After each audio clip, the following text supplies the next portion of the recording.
We off? 30 seconds of carefree bliss. Oof, like wind in your hair carefree. Oh, like using Clorox disinfecting all-purpose cleaner in the home carefree. Yes!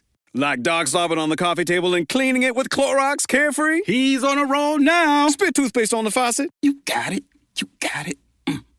Peanut butter on the light switch. Oh, spritz, spritz. Spritz, spritz. Clorox, man. Clean feels good. Okay, we're back. Use as directed. Halliday presents, in the red corner, the undisputed, undefeated Weed Whacker Guy. Champion of hurling grass and pollen everywhere. And in the blue corner, the challenger, extra strength Halliday. Eye drops that work all day to prevent the release of histamines that cause itchy allergy eyes. And the winner by knockout is Halliday. Halliday, bring it on. This episode is brought to you by Shopify. Forget the frustration of picking commerce platforms when you switch your business to Shopify, the global commerce platform that supercharges your selling wherever you sell. With Shopify, you'll harness the same intuitive features, trusted apps, and powerful analytics used by the world's leading brands. Sign up today for your $1 per month trial period at shopify.com/tech, all lowercase. That's shopify.com/tech. Oh my God, it's the coolest thing ever. Hey guys, have you heard of Goldbelly? Well, check this out. It's this amazing site where they ship the most iconic famous foods from restaurants across the country anywhere nationwide. I've never found a more perfect gift than food. They ship Chicago deep dish pizza, New York bagels, Maine lobster rolls, and even Ina Garten's famous cakes. Seriously. So if you're looking for a gift for the food lover in your life, head to goldbelly.com and get 20% off your first order with promo code GIFT.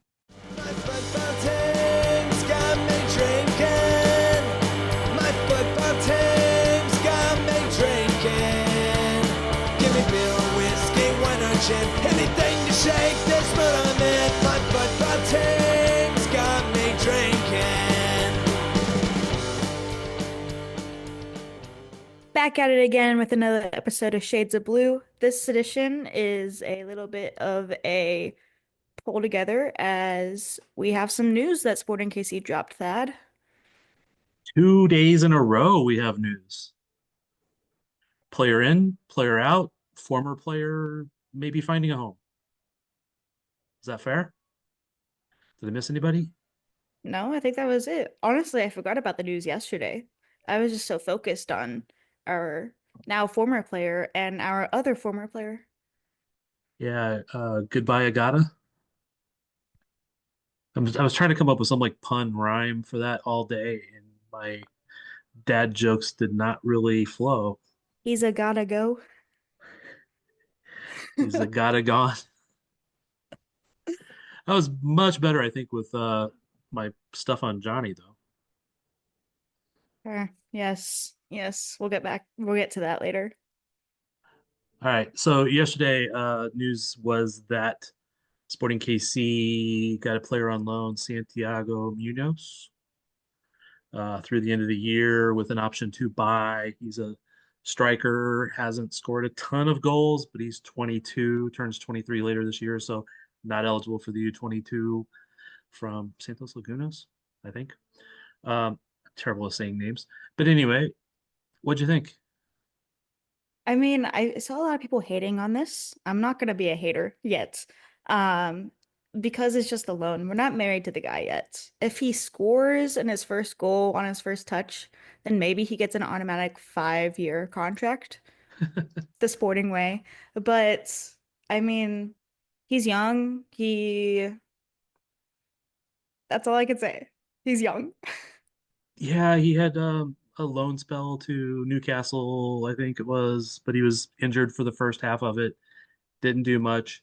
Seems to only get a couple goals a year-ish, but he's also been behind some people. He's gotten some good runouts though. I mean, just he's gotten some time here and there from considerable amount of time, but never just claimed a role for a not very good team. So maybe this is just a change of scenery for him and a backup for the move that was coming today. Yes. I think that It's also important to note that this Santiano San whoa Sat Santiago does not take a international spot because he was born in the US, has Yep. dual citizenship. Um, El but Paso, I think. Was it El Paso? yes, I So, brought up the Wikipedia and then I saw his name and then I saw the his former club and everything just got mixed up. hey, I totally sympathize. I'm terrible with names. I admit it all the time. That's why I always go with whatever name I can say first. So, Or nicknames. yes. Santi. Yeah, we'll have to see if he's a Santi, though. No, he might just still be a Santiago. Fair enough. Yeah, so Santiago Munoz, backup keeper or backup striker.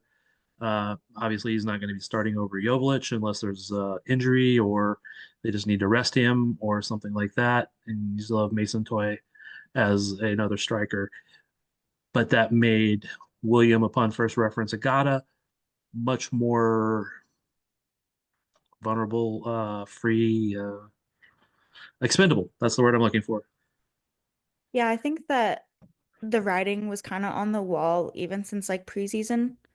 Um, I mean, we all knew that his contract was coming up. Yes, he's currently cheap, so it didn't make sense to kind of get rid of him before, thinking things through. But he's gonna be asking for a little bit more money, and for a backup, probably isn't worth it necessarily.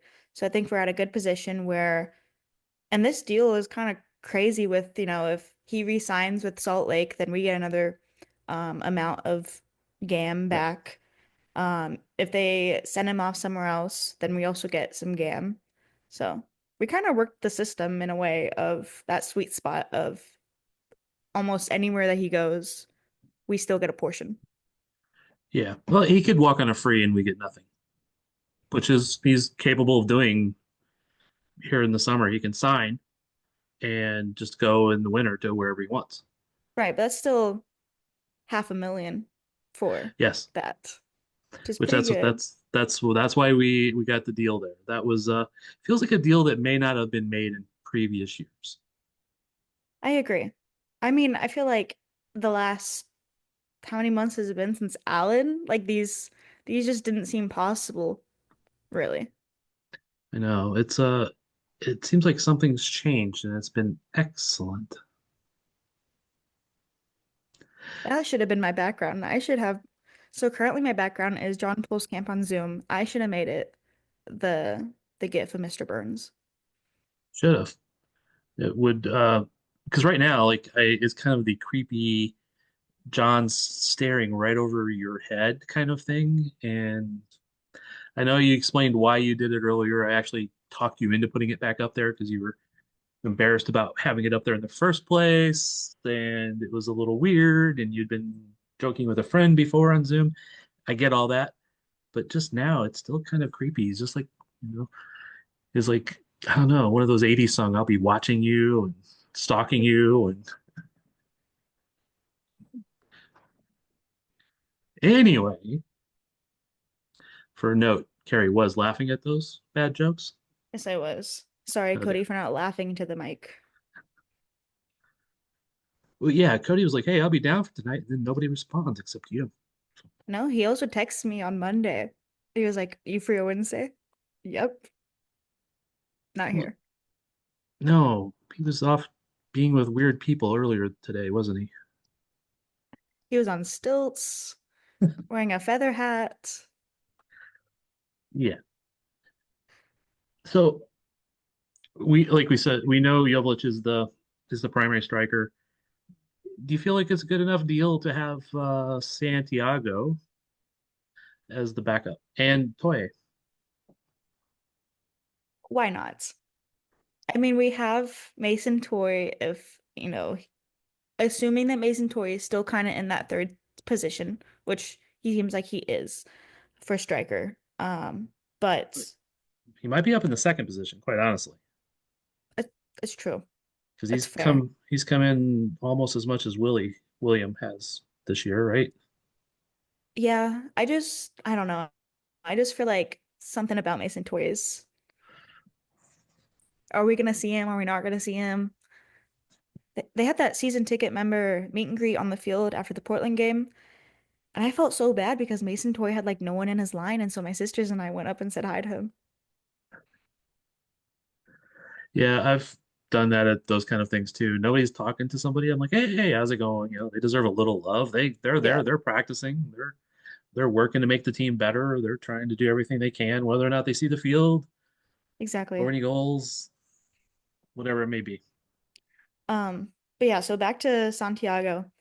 I mean, from Wikipedia, it has 73 appearances for um like Laguana, 6 goals. People in my group chats were comparing him. We're already saying that Alan Pulido is back. So, Yeah, I saw somebody on Twitter do like a split screen of Polito and Santiago together and the hair and all that.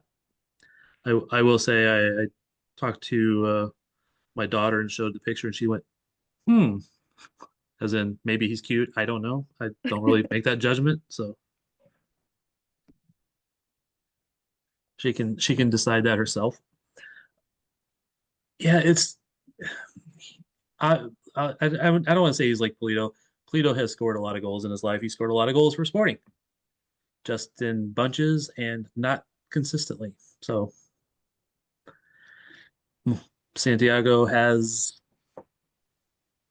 not a lot of goals, so I don't want to compare him to Polito in that way.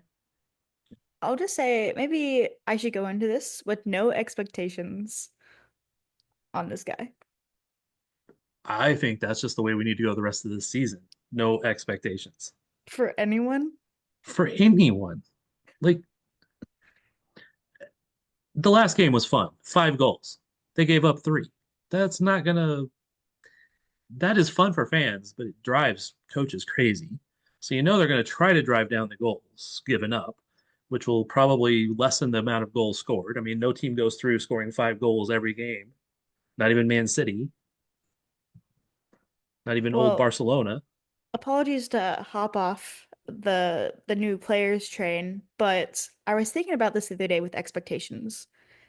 And I've been hyping up Shoppy so much in my head that that his physicality, I should say. And I think I really just want him to pull like an OG Roger, have a conversation with someone on the field, and just punch the guy in the face.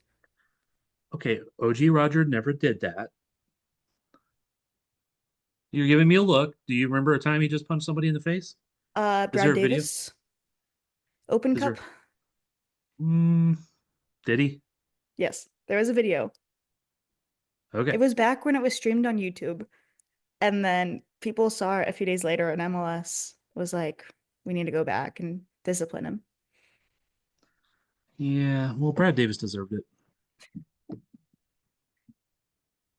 That was the year before he came on to Sporting.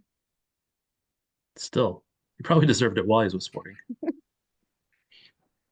But He just yes. used us. But yes, that's my expectations that I have, and I realize that it's not sustainable. But that's what it boils down to. All right, so Santiago in, William upon first reference, Agata out, and former Sporting winger Johnny Russell in supposedly going to RSL as well. Yeah, that's crazy. Can you imagine Johnny Russell giving Agata a ball for a PK that he's eventually going to miss in an RSL jersey? Look around. You can find cars like these on AutoTrader, like that car riding your tail. Or if you're tailgating right now, all those cars doubling as kitchens and living rooms are on AutoTrader too. Are you working out and listening to this ad at the same time? Well, multitasking pro, cars like the ones in the gym parking lot are for sale on AutoTrader. New cars, used cars, electric cars, maybe even flying cars. Okay, no flying cars, but as soon as they get invented, they'll be on AutoTrader. Just you wait. AutoTrader. I would feel vindicated. Again, I actually, I wish them both well. I wish them both success in whatever they're doing. Obviously, not against the Kansas City team at any level. But yeah, that would kind of like make us feel like completely justified in any move that we made with regarding those two. Yeah, I agree. But it's I've been told that we shouldn't care about Johnny going there because like RSL is not our enemy anymore. Like we shouldn't view them as one of our bigger enemies w with the rivalry. And the person that told me this also told me that this is like a Kansas City Royals fan disliking the Yankees because of the 80s. I grew up disliking the Yankees because of the 80s from my father that experienced it. No, So the question is, do you still view Salt Lake as a rival? I don't know if I view them as a rival as much as just a hated team. Sporting has a rival, more recent, more caring, more personal, more venom, more viciousness, more bile, hatred. Yes. I don't know if probably went too many words there. Yes, we have much more of a rival in St. Louis than we do with RSL at this point. But that doesn't, history is history. You have rivals because of big games. No more bigger game for an MLS team than an MLS Cup. True. This only happened 15 years ago. No, 12 years ago. I can't math. Not not 45 years ago. Right. And Oh, again, the person that told me that just joined. oh, well, I'm going to give him a lot of crap now. By the way, Daniel Sperry, we are recording. We're talking about the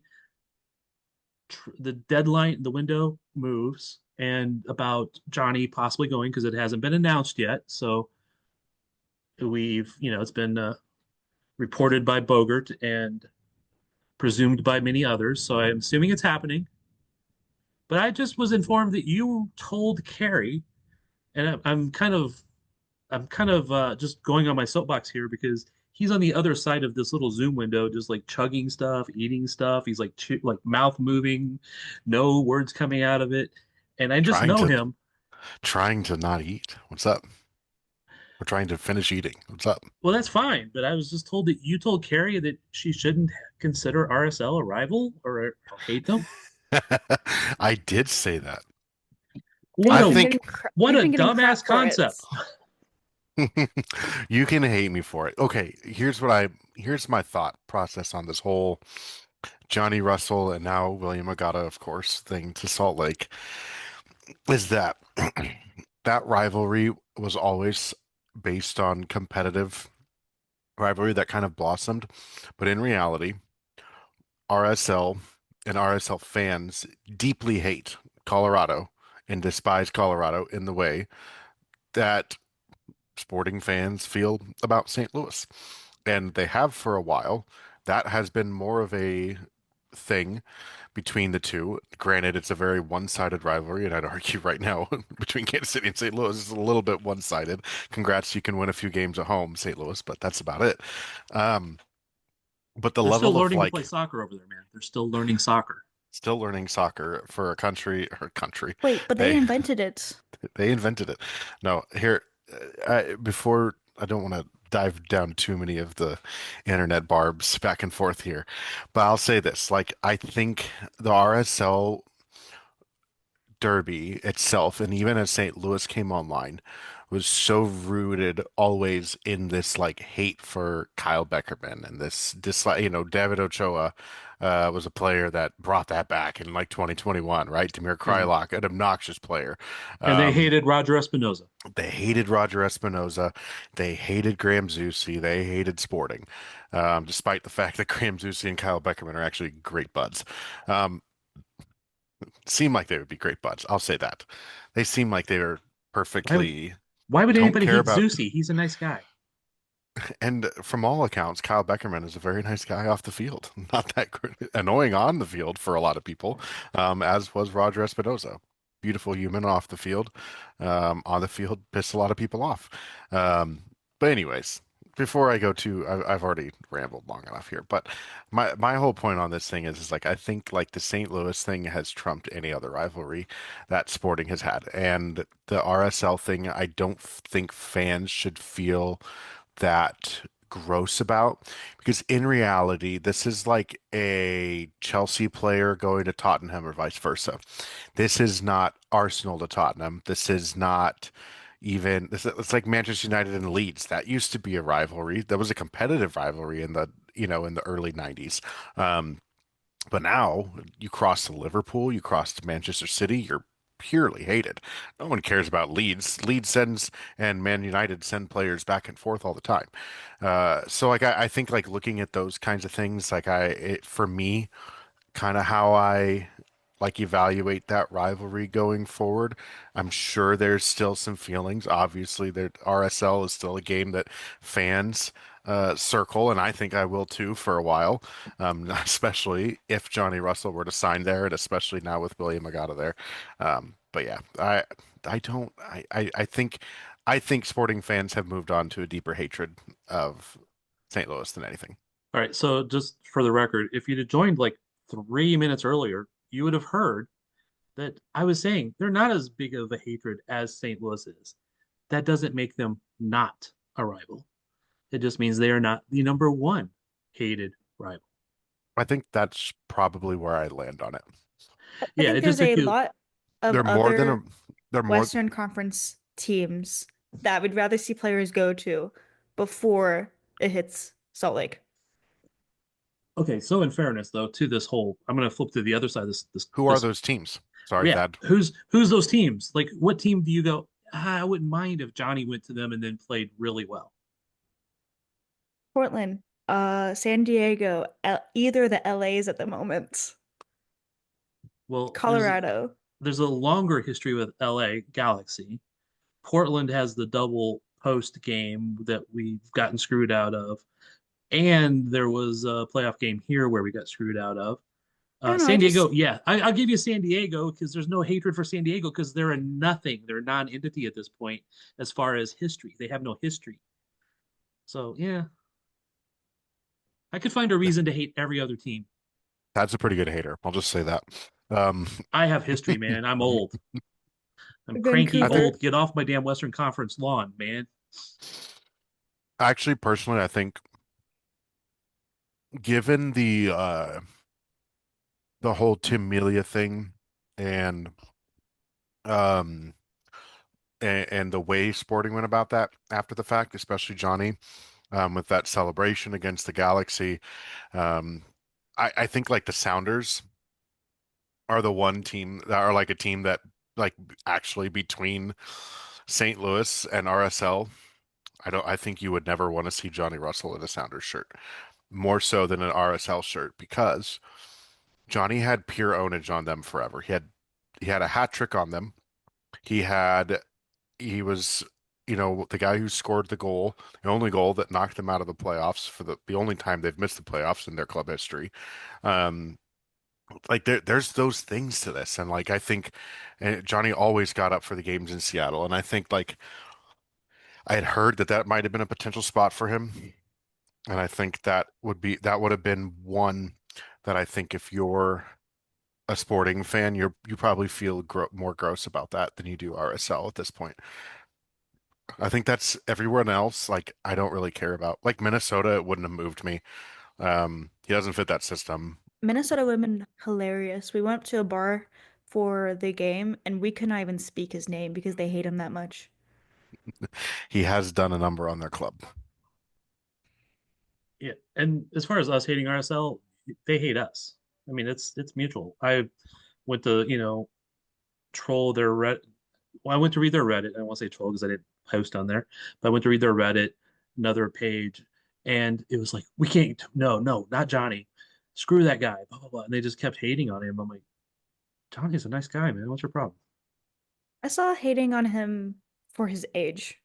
I saw some comments where like if we had him Yeah. 3 to 5 years ago, then that would have been better. But then again, who isn't gonna say that? Well, we thought the same thing. Sporting, the 3 to 5 years ago, Sporting signed him to the contract extension. Yeah. So So anyway, he's going to a hated team. Whether or not it's as hated as St. Louis, I'm not going to remotely declare that. Um, I would have actually kind of laughed if he went there, but it would have been like more of a cell phone. What was the nickname that you gave him? Thad? It's better in writing though. It is. So Johnny, because everybody called him Johnny F. and Russell, and so I was just saying Johnny F. U, capital R U, capital S, lowercase s, E, capital L, lowercase l.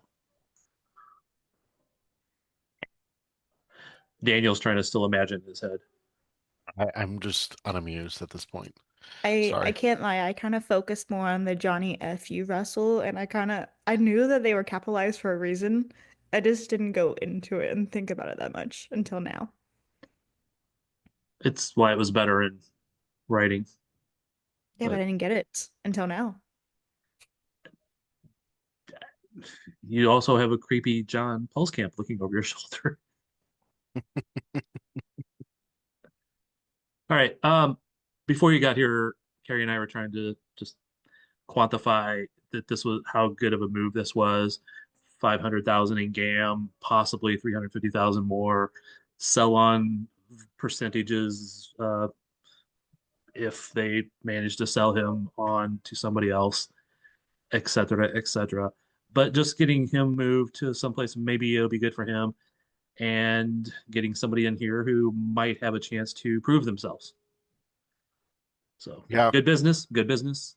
good business. Very good business in my opinion. 500K for a player that is whose contract is expiring um in a little over half a year at this point is really good business for one. Um, you get more than you would have if you tried to transfer him in the summer window out of the league. You do get Yep, more if you try to transfer him in the league. At that rate, you kind of lean into RSL's desperation at the moment as well, and get the right asking price for yourself back. But also, you know, from things I've heard, one of the biggest hangups in this deal was not necessarily Sporting's asking price, but the fact that the type of contract that Agata and his agent were seeking as part of the contract extension, and it's what warded off some of these teams that wanted to get him in but did not want to give him necessarily the contract that his camp was looking for. And what Sporting has done in this moment is absolved themselves of having to worry about whether or not the negotiating team can get the contract extension done because they've provided their solace that if they get the contract in, we'll still get the full value for trading a controllable asset. yep, And so I think it's really good work by Burns to maneuver this deal a lot because, like that this is one thing Boggart was saying is that they can still add a DP striker in the summer window. Well, if you're them, do you try and move Agata off for a transfer then? Well, if you're Sporting, you're sitting there saying, okay, well, we could have waited that long and got all of whatever your fee would be that you'd get him for, especially if he scores a few goals. He could go for, if someone really desperately wanted to get him outside of the contract negotiating window and wanted him then and there, we could have paid him another 500K. So let's say they pay him say they pay RSL 500K to move Agata abroad. Now Sporting gets another 250K out of it for not having there's just these things that RSL's a savvy club. They like to move players out of the league a lot for random amounts of cash. So like I think the work done here protects Sporting at all angles and gets them money. The biggest thing for me here is to like watch how Sporting uses it because this 500K is for the 2025 window. They have to use this in the summer essentially, or they're not going to use it like down because they're not going to be using it after the season's over, most likely. So this is a move that they need to do to acquire somebody, especially come summer window time, whether that's helping buy down contract hit of someone who's going to be in for like a half a year. Maybe you can get someone down into the right kind of threshold to keep them on the roster without having to go into the TAM or even DP range. It for the remainder of the season when you bring him in the summer, it's cash that you can put in a trade to go bring in a player who's fallen out of favor in the next couple of months with their team. There's a lot of center backs that are going to be free agents this offseason. There's a lot of Yep. good center backs that are going to be free agents this offseason. This one, it's help. You can send the GAM to a club to acquire one of those guys and sign him to a contract deal. Miles Robinson, Walker Zimmerman. I mean, the list goes on of center backs in MLS, high quality center backs in MLS, starting caliber center backs that are going to be available potentially through free agency. And if you pay the right price, you can get them a little bit earlier. So Sporting's put themselves in a position to be active in the summer window with the cash that they have. And I think all around, just very good business. Plus, you replace Agata on the roster with depth quality striker piece that is of no acquisition cost and no future holdover beyond this season. So now you rake in them, and even on this alone, I think they double what they paid for Agata. Like they paid like maybe 220K, I think was like the rumored transfer fee to get him from that team in Israel. On this trade alone, they've netted back more than double, but the acquisition cost was to get William Agata in the first place. So to me, like those are things that you look at with the business on this, and this was a really good job. And Burns should get a lot of credit for this move financially and how it worked out. And just getting it done. I mean, Yeah. it feels like Sporting has not been the best at getting these kind of deals done over the last however many years. I'm not Well, saying it's they always haven't gotten done. some, It's but always done in the best interest of the player, blah, blah, blah, blah, yeah. blah. It's never in the best interest of the club. And at some point, you have to start making moves and decisions that are in the best interest of the club. And this is that case. And this may be a case for it's both best interest of the player and the club. Correct. Both clubs, quite honestly. Yeah. All right. Yeah. Any other thoughts from these deals and potential deal that hasn't been announced yet with Johnny? Not immediately with what these are. Um, I still look at this roster that they need defensive help in the midfield, whether it's at center back. Um, it's pretty obvious. I think this weekend they're going in with probably three healthy center backs off the top of my head that haven't been on an injury report in the last 2 weeks between Volter, Miller, and a 16-year-old Ian James. Right. That's really thin. And if the older guys, the more experienced guys are going to continue, like they are going to have to figure something out. Yeah, and they did not even have James playing on SKC2 tonight because probably to make sure he was healthy for this game coming up, just in case. Just in case. Otherwise, you've got Kyrie Shelton or Jacob Bartlett playing center back. Which probably would be Bartlett next, quite honestly. So we know what they need, and there is at least the potential for additional moves in the future because of the money they just got, and you can still bring in guys who are totally out of contract at the moment. So there is still some potential, although I doubt it until the official summer window. All right, any last words before we close this special edition window closing deal day shades of blue? I would like to reflect on one of the first times that we saw William Agata. It was during the Sacramento US Open Cup game during the penalty shootouts where he missed his first penalty, had to get a retake because the goalkeeper came off his line, made the second one, but then did a backflip in the middle of a shootout. Yeah, not Thank his you, wisest William. choice. I think my favorite Willie moment was probably that goal against LA VAR'd it. He's waiting. They're waiting forever for this. Referee finally says, good goal. He goes crazy. Almost chokes out Peter on the sideline. Is going crazy and then kisses him on the cheek and embraces him. And then afterwards, he delivered that quote of they're always cooking, or the boys always be cooking. I'm just eating. Yeah. That is what still to date one of the greatest locker room quotes I have ever heard out of a player. It's like one of the first times we really got to talk to him. A really joyous player, a really fun player to cover. I know very frustrating at times for fans, the level of consistent finishing from him. Yes, he scored goals in bunches. He could have scored a lot more goals in bunches, and if that was the case, he'd be like a $20 million striker.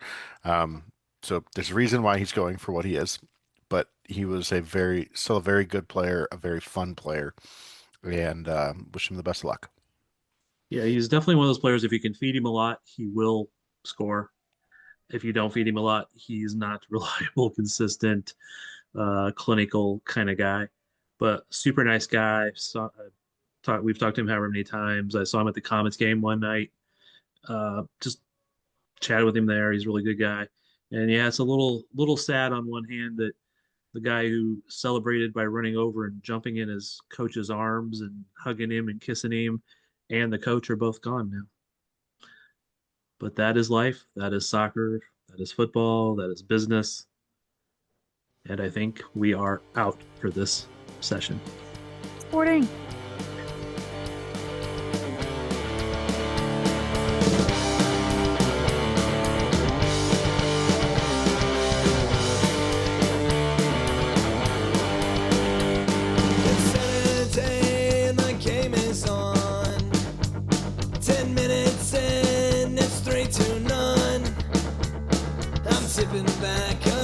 Can. I don't give a damn if it's 9 a.m. My football team's got me drinking. My football team's got me drinking. My football team's got me drinking. Give me beer or whiskey, wine or gin, anything to shake this mood I'm in. My football team's got me drinking.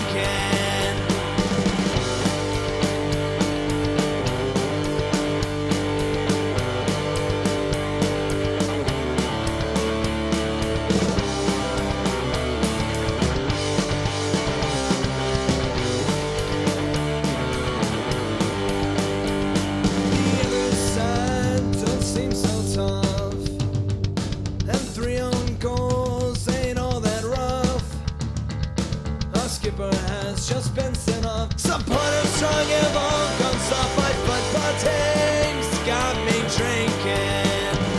My football team's got me drinking. My football team's got me drinking. Give me beer or whiskey, wine or gin, anything to shake this mood I'm in. My football team's got me drinking. My football team's got me drinking.